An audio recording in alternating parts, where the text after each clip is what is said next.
للاذقیە کەتیبەیەن ئارتێشە ئازاد وارگەهێن رێجیمێ بدەه موشەکان ئارمانج کرن.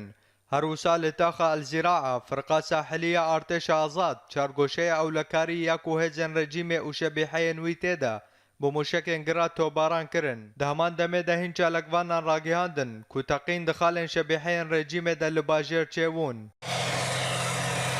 لە باکووری گوندەوارێ حەلەبێ ژێدەرێن ئارتێشە ئازاد ڕاگەیاندن ku li navçeya başkûyî pevçûn di navbera wan û hêzên rejîmê de berdewam in û tê zanîn ku navçeya başkûyî xala rejîmê Îtalî ye li gundewarê Bakur. Di heman demê de Artêşa Azad bajarokê herdeteyên û navçeya Elmellah, Elumrat û Esamat yên li Rojhilatê Henderatê kontrol kirin û di encama wê operasyonê de 25 leşkerên rejîmê hatin kuştin û 3 tankên wî hatin têkişkandin.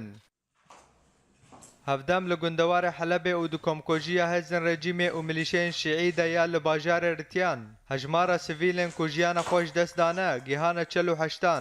Di nav wan de jin û zarok hebûn û hate zanîn ku hêzên rejîmê bi kêran ew sivîl kuştin. Her wiha piştî ku Artêşa Azad ew bajaro kontrol kir, termên wan sivîlan hatin dîtin.